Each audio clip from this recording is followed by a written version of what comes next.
Hi there. Welcome back to our week number 2 review here. We're starting off with the PowerPoint questions once again, but then once we're done talking about the PowerPoint questions, we're going to go moving into talking about the document exercise for this week and kind of going over that as well. So PowerPoint question number 1, what problems could such a religious split cause in Europe? Talking about the split between Protestants and Catholics, and were there any potential benefits to the Catholic-Protestant split? A lot of you brought up some really good opinions and knowledge on this, realizing that this split in a lot of cases caused a lot of disruption across Europe. It caused warfare to break out within countries, almost civil wars in a lot of places within Europe, and it caused wars eventually between Protestants and Catholic nations for hundreds of years after this. So in some way, really the kind of Protestant movement was really kind of a destabilizing factor within Europe. And really sort of called into question the power of the Catholic Church, which had been very unquestioned for hundreds of years prior to this time. Really, they had only kind of been the only game and show, so to speak, for quite a while. And now suddenly there was competition between them and this kind of new Protestant ideology. And of course, the Protestants broke into several smaller factions as well. You had the Lutherans, you had the Calvinists, you had the Anglicans, and that sometimes these groups would have conflicts between one another. And really, ultimately, throughout Europe, there's a lot of religious warfare, a lot of intolerance, a lot of what we'd probably consider today like hate crimes going on between groups of one belief system and another, and that this, like I said, would last for hundreds of years stemming from this time period. Were there any potential benefits to the Catholic-Protestant split? A lot of people brought up the fact that just simply having more ideas, more opinions, being able to have a more direct access to the Bible, and that it wasn't just all underneath one shell anymore, had potentially some benefits to a lot of people. That people are able to gain a lot kind of more first-hand account and a much more closer relationship to the religion through this process. A lot of people found that to be one of the potential benefits. And also the fact that the Catholic Church sort of was able to use this as a reflection on, hey, maybe we haven't been doing things the right way. We should make some adjustments, some changes too. And actually the Catholic Church ends up becoming kind of a much more religious-focused institution after this, where prior to this time period they had really been focused in a lot of politics, and you had a large number of popes coming from the Italian nobility and things like that, which didn't necessarily make the most holiest and the best popes. A lot of them made some pretty bad popes. So really the Catholic Church sort of is able to look at itself in the mirror during this time period as well and try to do some reform. At the same point in time, a lot of these other religious ideas are spreading and changing. So a lot of kind of evolution and adaptation in the religious thought process going on throughout Europe at this point in time caused by this. So you can see some potential positive benefits, but you can also realize that there were a lot of negative impacts that could have occurred as well. Although Europe is a very interesting location where a lot of times the competition and the struggles they have between the various locations within Europe, the various states, kingdoms, principalities, oftentimes makes Europe stronger for some odd reason, where the two sides are kind of like engaged in an arms war and ultimately ends up kind of making both sides relatively stronger, where you don't see that same process occurring in a lot of other places. Usually when there's a kind of level of infighting and dysfunction in a lot of other geographic locations, it tends to overall hurt and oppress society in general, where for whatever reason within Europe they seem to have been fairly adept at just kind of living within a state of almost constant conflict, which is kind of some interesting to kind of think about some of the reasons why that may have been. But not to get into that too much at this point in time, there's your PowerPoint question number 1. PowerPoint question number 2, what factors drove early explorers and what motivation for their explorations? You did a great job explaining how they're trying to tap into these kind of very well-established trade networks in the Indian Ocean. The trade networks really running between China and India and the coast of Eastern Africa. And all these trade routes had been set up for thousands of years at this point in time, and were pretty much where the vast majority of the world's wealth was being exchanged and traded. That these are some of the most prosperous locations on Earth, as well as kind of the Middle East tapping into that through the Red Sea and into the Indian Ocean as well. And that was a very prosperous location, and that Europe for a long period in time had really been isolated from that. And Europe was kind of almost seen as a backwater before this time period, and that they were only able to get a lot of these trade goods and a lot of these kind of benefits of trade and contact second or third hand, a lot of times through Arab traders that they were engaged with. They were now trying to find ways to kind of cut out the middlemen, so to speak, and gain direct access to these trade routes, trying to find spices, porcelains, silks, a lot of the luxury goods that held a lot of value within Europe itself. And this is kind of their main motivation for starting off on these very early explorations. Of course, once they found that there were some lands out there that had not been known or widely known prior to this time period, there's an increased emphasis to try to find ways to exploit these new lands, new resources, new people in order to benefit whichever country was setting out on these expeditions. But yeah, the very earliest expeditions were certainly driven and focused on trying to get access to these very lucrative trade areas. That kind of brings us then to the question of Christopher Columbus. I thought a lot of people did a very good job kind of arguing that there should be at least some form of sort of rethinking the role that Columbus plays within American history and kind of the mythology which has been built up around him. Looking at the fact that he was not the first person, certainly, to discover America. The American Indians had discovered it thousands and thousands of years before. He was not the first European to discover the Americas.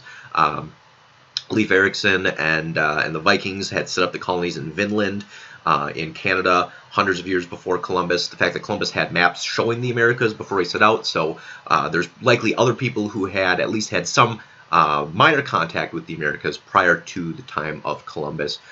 He did not prove the world was round. That fact was well established even since the time of the Greeks. But that Columbus is important for the fact that he is the first kind of head explorer that established sustained contact between the eastern and the western hemispheres, between Eurasia and the Americas. And that's the key. It's the sustained contact. Because he was not the first, but he was the first to set that precedent and that example. But a lot of people did a great job pointing out that the precedent and the example he set wasn't necessarily a very good one. The fact that kidnapping and treating the local Arawak Taino Indians very, very poorly, and even worse as a governor, to the fact where there was widespread human rights abuses going on throughout the islands, causing massive depopulations, and that the Spanish really kind of used that as an archetype on how to start carving up and dividing the rest of their empire over time. And really, we start seeing this in our document exercise when Bartolomeo de las Casas is really trying to question this very kind of brutal tactic and approach that the Spanish are having towards conquering and taking over new areas within the Americas.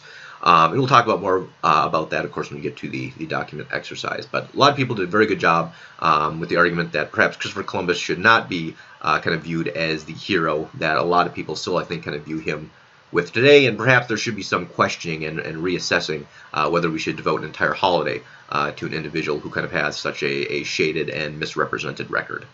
Yeah, overall, very good thoughts and very good opinions on Columbus. Going on to number 4, what impact do you think the Columbian exchange diseases, killing 9% of the population, had on the cultures and civilizations of the Americas? And once more, it's really hard to understate this question and this event.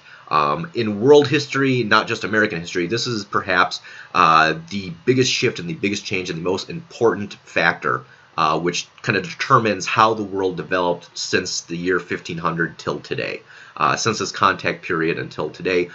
Because, like I said, pretty much all of the colonization, everything that came with Europeans primarily taking over large portions of the Americas, and everything that came forward from then, particularly when we're talking about American history, all the British colonies, the development and formation of the United States, how that eventually went out, all that is predicated on the fact that 90% of the American Indian population died off in these diseases. Because had there been 90% more indigenous population in these areas, there is absolutely no way that Europeans would have been as successful colonizing the Americas as they ultimately were, which means that everything that happens afterwards is predicated upon this happening and this occurring.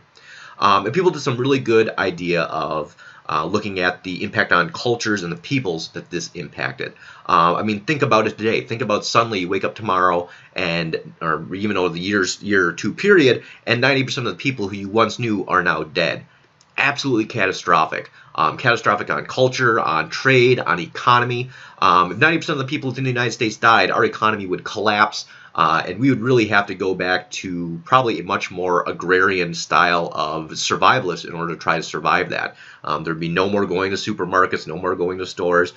Sort of think about The Walking Dead minus the zombies. But you get the idea, this kind of very barren landscape and just kind of being around what had been the civilization you had lived in now being very much crumbled and very much no longer viable. And that's really what the American Indians found themselves in. The fact that the cultural groups and the civilizations that had developed during the time period leading up to the contact area were very, very much decimated through this process. It's also important to note that this process didn't just happen overnight. This occurred in some cases over a 100, 200 year period. In a lot of cases, there were kind of waves of disease. One plague would come through and wipe out, let's say 20%, then there'd be another plague that would come through that would wipe out another 30%, and so forth. But it's just an estimation that around grand total 90% of the population before contact, within a few hundred years after the contact period, was down to about 10% of what had been there. And that almost impossible for these civilizations and these cultures and these groups to reform themselves in any way similar to what had been there prior to these diseases coming through. And in fact, the vast majority of the cultural groups that that European colonialists and explorers encounter are newly formed. They're newly formed groups based upon groups which had, these massive population losses and had to reform themselves into kind of new political entities, which of course led to a lot of destabilization of the American Indian political establishment and political environment as well, having to continually reform and regroup themselves in order to just try to survive in the same ways that they had been surviving for thousands of years. Then you throw into that mix the pressure that increasingly Europeans place on the American Indians. You can see why ultimately the Europeans were so successful at being able to take such a large percentage of land from these indigenous populations. A really good comparison here is Africa, where Africa, of course, had geographically a lot of the same factors which led to relatively fewer large stratified states as Eurasia, but Africa had the very important impact of being very much engaged in trade and commerce with various places in the Middle East and India and China on the East Coast, trade routes coming into West Africa, like I said, from North Africa and the Middle East, and that there was a lot closer proximity so that a lot of these immunities were able to be built up in African populations, which had never been built up in the populations in the Americas. On account of this, for hundreds of years after the contact period, Europeans were never really able to establish a firm foothold within Africa. They had some colonies and they had some outposts along the coastline, but they were really never able to colonize and establish themselves in larger numbers than that. And the basic reason for that was that there was just still a whole heck of a lot of people there, a whole heck of a lot of Africans who didn't want the Europeans around taking over their land and were able to pretty much keep them limited to a very much smaller area. And it's very, very likely that the exact same process would have occurred within the Americas had these diseases not gone through and decimated the vast majority of the people living there. So once more, really can't overstate the importance of this event in world and American history. PowerPoint question number 5, what elements helped lead to the creation of this modern world? Once more, I thought everyone did a great job of this, pointing on the contact, the Columbian Exchange, the impact that these diseases had, opening up the way for colonization and making it much easier for Europeans to inhabit various locations within the New World, the importance of gunpowder and military technology and advancements that is going to be overtaking over the next 500 years. So very, very good depictions on how this kind of all formed together. Also, of course, the establishment of kind of what we think of as the modern world trade system, where you have trade systems going from the Americas to the Europeans to the Asian trade markets, and that the Atlantic very quickly becomes a trade route and a trading system almost as lucrative as what we saw going on within kind of the East Asian and Indian Ocean trade routes. Certainly not as old, but that it became very important as well. And that's another aspect, kind of this global trading system, which leads to sort of the modern world that we live in today. And not just trade, but contact, the spread of ideas, languages, customs, people, and so forth as well. All right, those are the PowerPoint questions. Why don't we go ahead and switch on over to our discussion on the document exercises here. So overall, I thought everyone did a very good job on the document exercises. And let me say this, I'm going to go through a lot of what I was looking for in the document exercises and where you could have found that information. And if you are looking at your points, I would certainly encourage you to go in, take a look at your grade, see how you did.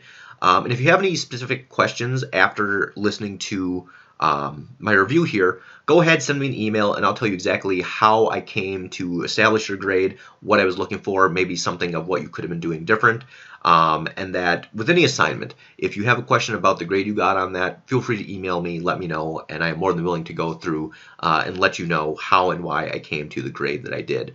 Because I want you to be able to learn from these experiences, particularly this first document exercise. I want you to kind of use this as just a learning experience to know what to expect for next time and what kind of answers and what kind of information that I am looking at. A lot of people who had, let's say, 7, 8, 9 points. Most of you had really good answers to the questions. What I was really looking for were more specific examples from the documents to help make your case. And most people who lost just a few points, that's really where those points were coming from. You did a good job answering the question, but I need a more direct tie-in specifically to the document, where in the document it said this, how it was stating it, either in the form of a direct quote or using more kind of specifics from what you read within the document itself, because that's really what I want you to do throughout this process, is try to interpret and think critically about the document, and then take what you learned in class, what you learned in the reading the books, the crash course videos, the PowerPoint, and apply it to the document itself. And that's how you get 100% on these assignments, these workshops. And it also makes for kind of the discussion portion of the class a lot more interesting when people are able to be picking out the various aspects of the document, putting them in to fill in their answers, and being able to kind of compare and contrast your perspectives with those of your classmates. So getting into the document here, question number 1, how does Bartolomeo de las Casas depict American Indians? What evidence does he present to argue his case about whether or not they should be considered civilized? As you can see, there's several areas in the document where he goes through that, and a lot of people did a very good job bringing these portions up. For example, he says that there are important kingdoms, large numbers of people who have settled and live in societies, great cities, kings, judges, and laws, persons who engage in commerce, buying and selling, lending, and other contracts of the law of nations. Pretty much, he is pretty much laying out for a European audience what they think of when they think of civilization, and saying, hey, the American Indian groups have all these things. So there's absolutely no reason why you should be considering them uncivilized, savages, barbarians, because it's completely untrue, because they have the exact same things that we have. Going down the page here, they are not ignorant, inhuman, or bestial. Rather, long before they had heard word of Spaniard, they had properly organized states, wisely ordered by excellent laws, religion, and customs. So this certainly gives evidence that not all Europeans were completely blind to this fact. The American Indian groups that they're encountering have these long traditions and long histories. The fact is that Bartolomeo de las Casas is pointing out that Europeans are choosing not to see this, because it's in their advantage to try to think of American Indian groups as being barbarians, as being uncivilized, because it makes it more justifiable then for European groups to come over, take over them, and conquer them. There's a few more other examples and locations throughout the document where de las Casas gets into this argument, but these two right up here at the first paragraph are very indicative of this, and I think do a great job of his argument, pretty much kind of taking, like I said, everything the European would think of when they thought of a civilized society and making the argument that, hey, the American Indian populations have these. So number 2, in what ways does Bartolomeo de las Casas use European and Spanish history to make this argument? Once more, this kind of middle paragraph, he does a very good job in this. First of all, this period right here, I don't have it highlighted yet, but I'll highlight it right now. See how he called the Spanish people barbaric and wild, talking about a Roman historian. So pretty much saying that the same ways that the Spaniards are referring to American Indians is the exact same way that the Romans referred to the Spaniards. Instantly here, he's trying to put the Spaniards and the people in Spain in the shoes of American Indians. He says, next, I call the Spaniards who plundered the unhappy people torturers. Do you think that the Romans, once they subjugated the wild and barbaric peoples of Spain, once more making the clear direct connotation that the Romans once thought of the Spanish the exact same way that the Spanish are thinking of the American Indians, could with secure right divide all of you amongst themselves, handing over so many head of both males and females as allotments to individuals. This is particularly referencing the encomienda system, right? This idea that native peoples were pretty much parceled up and given to Spaniards as property to pretty much do whatever they wanted with, whether it was work them, abuse them. It really was up to the individuals that were being granted these people as pretty much slaves.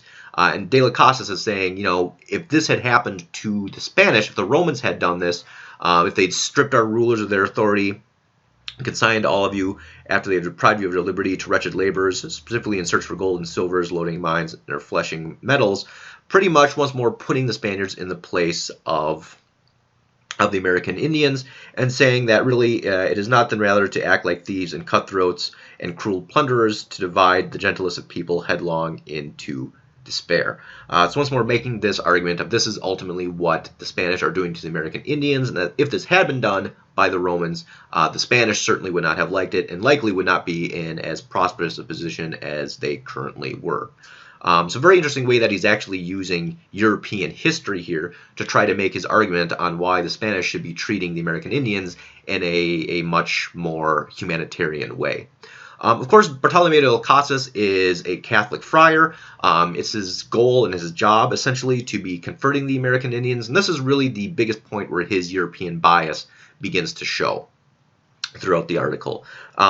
Very early on, he says, from the fact that Indians are barbarians, he certainly is arguing for the most part that they are not, but he also makes this argument consistently throughout that even if they are, that they should still, the fact that they are still able to kind of learn the Catholic faith, be admitted to the sacraments, that then they should not be considered barbarians afterwards. So he pretty much is saying in so many words that if they are barbarians, they're barbarians because they are not worshiping the right gods, or the right God in this case, and that if we change that, then they can no longer be considered barbarians. Of course, this entire idea of just kind of assuming that Catholicism and the Christian church is the correct religion certainly shows his European bias, and that there certainly would have been American Indian groups who completely would have refuted this, saying that, well, our religious traditions are just as old, just as strong, and just as important as yours, so why are yours just by default right? But it certainly shows you the viewpoint that De las Casas was coming from. He states it a number of different times. The Indian race is not that barbaric, nor are they dull-witted or stupid, but they are easy to teach and very talented in learning all the liberal arts and ready to accept and honor and observe the Christian religion and correct their sins. Once more, plenty of American Indians probably would have said, well, there's no sin here. We're just, worshiping the same gods we always have, who are just as legitimate as yours. But there's always the kind of the bias that De las Casas is arguing from throughout this article here. And a lot of people did a very good job pointing that out. If you were struggling with that question, now you kind of know of what I was looking for. But of course, he also brings in kind of the bias of certainly the perspective that he's trying to present, right? This idea that through his contact with American Indians, he has realized that they are, in essence, just as civilized and just as advanced as Europeans are, and that he is trying to also kind of portray that argument as well. Even though he's coming from a European bias, to some degree he's arguing against that, which makes him a pretty interesting historical figure, although he certainly still has his own agenda in mind, and certainly still thinks that, not necessarily even arguing that Spain doesn't have the right to take over the American Indian groups, but just the way they are doing it and kind of very brutal measures and tactics that they are employing is primarily the problem. Going on then to question number 4, what impact do you think this document had on the debate described in the opening paragraph? And in the end, do you think more Spanish would be likely to side with Bartolomeo de las Casas or Juan Inés de Sepúlveda? Now, once more, this is kind of really where you can start taking the outside information from the class and applying it here. Looking at the readings, looking at the PowerPoint questions. You should be able to realize fairly early on, based on this question, that Bartolomeo de las Casas' argument had very little impact on this debate and didn't change a whole lot of minds. That for the most part, the Spanish were content to continue to try to view American Indian groups as barbaric and continue to try to take over as much land from them as possible and try to impose a lot of these harsh measures. Eventually, this does begin to change within Spain, but it certainly was not Bartolomeo de las Casas' essay here which began to change this attitude. What really ends up changing the perspective is that increasingly as the Spanish intermarry and become intermingled with the kind of ruling groups and the American Indian groups, which had once comprised the Aztec and the Inca Empire, there becomes a class of multicultural children, essentially, who have Spanish. One parent is from Spain, one parent is an American Indian, and that they are really able to begin to become sort of intermediaries between the two cultures and start to kind of regulate the activities, the discussions, the conflicts between these two groups in a way that could not take place, or did not take place, I should say, when it was simply the Spanish interacting directly with American Indians. There's now an entire class and caste system based around essentially this kind of cultural mixing which had gone on, which really, when Spain starts transferring from conquering in the New World to running and setting up these established colonies with the New World, they strip essentially the conquistadors of their power, and they try to start setting up a more kind of stable system. That's where you start seeing this change come into play, and that kind of this multicultural group now, which has experiences from both cultures, can kind of be used to start to humanize the American Indian groups to a much larger degree. And really, as time goes on, it's Spain is most successful in the Americas, in the locations that they are most able to adapt to and incorporate traditional American Indian belief systems into what was already there.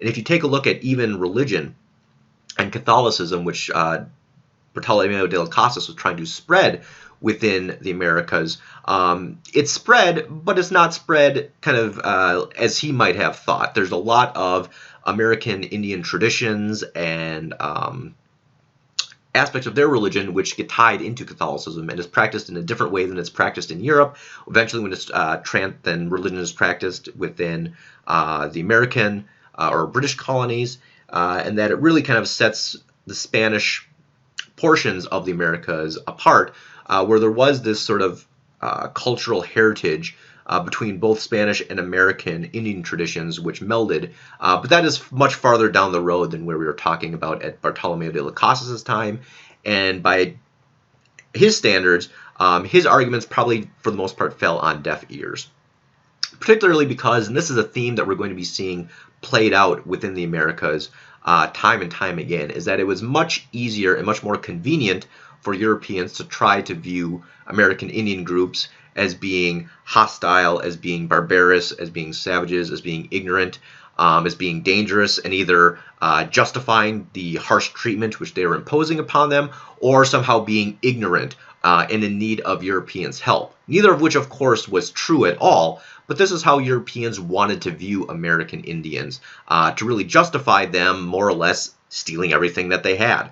And that was the way that it was that they were able to justify their own actions to themselves, and that's really kind of a pattern and a tradition that we're going to see, which begins here with the Spanish.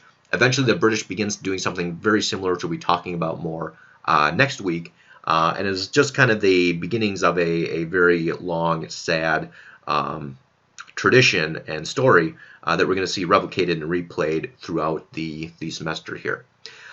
So overall, like I said, very good job on our initial document workshop and initial exercise.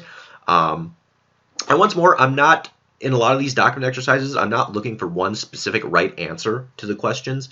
As long as you're thinking critically about the material and you're actually using specific examples from the document to back up your ideas and your opinions, as long as you're doing that, you should be pretty close to getting full points. And then taking kind of those aspects and blending in what you've learned from the PowerPoints, the crash course videos, the readings, and so forth, that's really how you do it. If you have any advanced questions on it, also take a look at the rubric. Remember, there's a rubric which really explains in detail what I'm looking for when I'm grading these documents that I have attached under the resources tab on D2L. So yeah, take a look at all that, and if you have any questions on anything, feel free to let me know. Otherwise, have a great week, and I'm looking forward to seeing everyone's answers for this week's questions. All right, thanks a lot, and have a great week.